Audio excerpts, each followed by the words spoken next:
Aujourd'hui, nous verrons l'articulation du genou. Celle-ci est l'une des plus grosses et plus puissantes articulations du corps humain.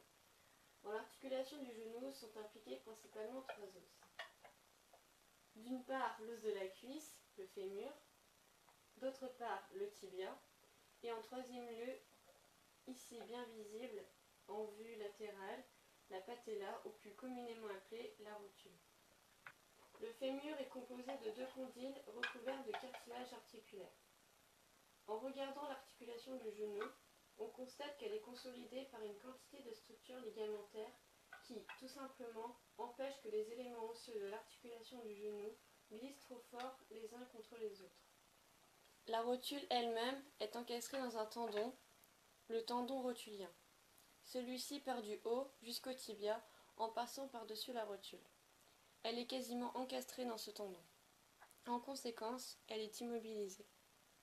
L'articulation est en outre stabilisée par d'autres structures ligamentaires. Ce sont d'abord les ligaments latéraux et ensuite, à l'intérieur du genou, les ligaments croisés. Les ligaments ont pour but d'empêcher le genou d'être instable. Si nous observons l'articulation du genou de l'intérieur, nous voyons deux structures importantes qui se composent de fibrocartilage. Ce sont les ménisques.